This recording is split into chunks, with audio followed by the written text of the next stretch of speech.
Hello whiskey lovers, and welcome to another one of Mark's Whiskey Ramblings. Today I would like to talk to you again about the famous, or should I say infamous, Game of Thrones series of malts. It's not just a series of malts, there's also three blends by Johnnie Walker. As you know, there's the Johnnie Walker White Walker, then there's the Song of Ice, and there's the Song of Fire. But in the malt series we had 8 single malts, all in those beautiful white tubes with the sigil of the house that they represent from the infamous HBO Game of Thrones television series. There was one odd one out in a black bottle, a black glass bottle and a black tube, which was Oban, the Oban representing the Night's Watch. Now with the finale coming up, well, it's not coming up, it's come and gone. But to celebrate that finale, Diageo decided to release one more single malt, and it's this one. It's the Mortlach 15 years old Six Kingdoms. Six Kingdoms, you say? Weren't there 7? But yes, if you haven't seen it yet, cover your ears now. If you have seen it, you will know that at the end of the series, the North becomes independent. Thus, the rest of the country is Six Kingdoms.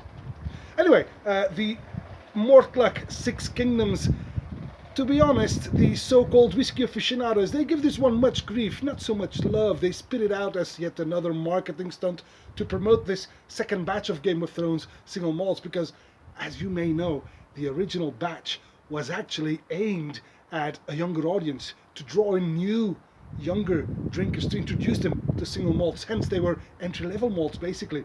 But the series was scooped up by collectors and bottle flippers, and before you knew it, there was no more Game of Thrones single malts to be found, and thus the strategy that Diageo had backfired a bit, or it didn't come to pass, that's for sure. So they relaunched in a second batch, thinking, well, the collectors will now have the first batch. Now we can actually aim it at this new breed of tasters.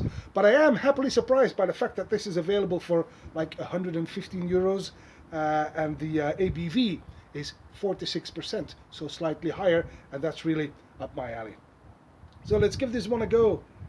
It is bottled at 46, like I said, and has this beautiful old golden color. Clings to the glass.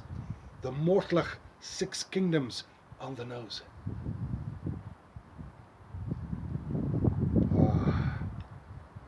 I get some butterscotch and light brown sugar, greffe sugar we call it in Belgium. It's what you put on your pancakes. We also get some peach, some Turkish delight, but also some cold chamomile tea, pencil shavings. There's even a slice of cooked ham in here.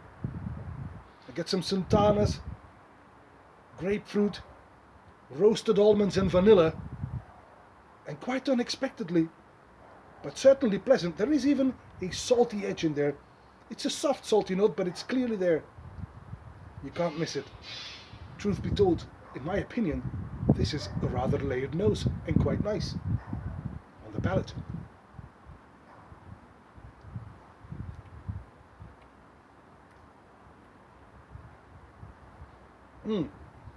Oily, spicy, piquant. Well, piquant is maybe too strong a word, but it is definitely feisty on some nutmeg and black pepper. And then the dark and sweet fruit emerges immediately. And that same salty note that I got on the nose returns on the palate. And that makes this Mortlach actually quite interesting. I quite like it on the finish.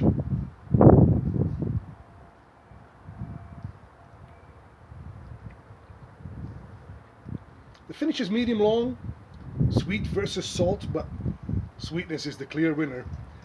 Absolutely, this is mostly sweet, obviously. It's quite fruity and candy-like, and people starting to work. Let's wrap this up. Candy-like, like I said, and I get some salted caramel at the death.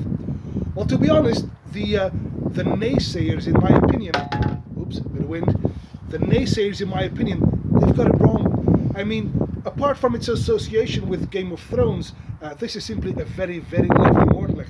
And some of the people that I know said, well, you cannot compare it to the Beast of Stufftown releases.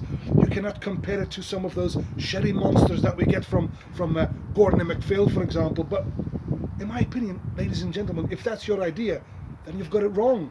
then you did not understand what this was about. You've missed the point.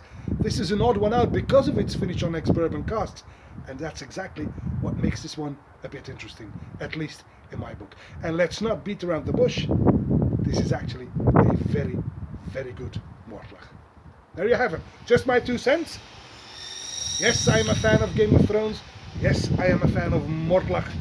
Yes, I am a fan of good whiskey, and this one ticks all the boxes. And that's all for this whiskey rambling, and I hope to see you at one of Mark's whiskey ramblings real soon.